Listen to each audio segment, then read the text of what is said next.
இந்த பாருடி சும்மா குடும்பத்துல சண்டை சண்டைன்னு சொல்லிக்கிட்டு இருக்காங்க. சண்டை வர்றதுக்கு காரணம் என்ன? எடுத்து பேசுறனால பொறுமையா இருக்கு. பொறுமையா இருந்து பேசுறீ, அப்ப சண்டை வராது. எப்ப பார்த்தாலும் லவா லவான்னு கத்திக்கிட்டே இருக்கிறீங்க.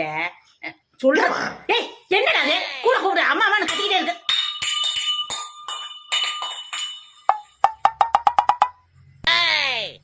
பொறுமையா இருக்க பேசணும்படி, பொறுமையா இருந்து பழகணும்.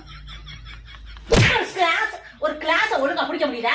கிளாஸ் பிடிக்காத அளவுக்கு என்ன அவ்வளவு தெம்புலாம தெரிஞ்சுட்டு அதோ இல்லடி, என் வீட்டுக்காருக்கு பொறுமை எப்படி இருக்கிறோம்னு சொல்லி கொடுத்துக்கிட்டு இருந்தேன். பொறுமை இருந்தா சண்டையே வராதுடி. புரிஞ்சு நடந்துக்கங்கடி. என்னங்கடி நீங்க? சரிடி சரிடி, நீ மேலாவது குடும்பத்தை பார்த்து நடத்து. சரி வை. இந்தா வந்துடுறேன், உடனே வர்றேன்.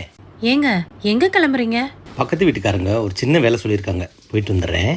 வீட்டில் ஒரு வேலை சொன்னா செய்யவே மாட்டீங்க, அதே ஊர்ல ஒருத்தவங்க சொன்னா ஓடி போய் செஞ்சு கொடுப்பீங்க. நான் உன்ட்ட ஒன்று கேட்குறேன், பதில் சொல்றியா? ஒரு டீ கடையும் மெடிக்கல் ஷாப்பும் பக்கத்தில் இருந்துச்சான். மெடிக்கல் ஷாப் கடைக்காரரு தலைவலிச்சா என்ன பண்ணுவாரு? வேற என்ன பண்ணுவாரு? அவரோட மெடிக்கல் ஷாப்ல இருந்தே ஒரு தலைவலி மாத்திரை எடுத்து போட்டுக்குவாரு. அங்கேதான் தப்பு பண்ற. பக்கத்தில் இருக்க டீ கடைக்கு போய் ஒரு டீயை குடிச்சா சரியாயிருன்னு நினைப்பாரு. கரெக்டா? ஆமால. அதே இதை டீ கடைக்காரருக்கு தலைவலிச்சா அவர் என்ன பண்ணுவாரு? அவர் கடையில் டீ போட்டா குடிப்பாரு. பக்கத்தில் இருக்கிற மெடிக்கல் ஷாப்புக்கு போய் தலைவலி மாத்திரை ஒன்று வாங்கி போட்டால் தலைவலி பறந்து போயிருன்னு நினைப்பாரு. கரெக்டா?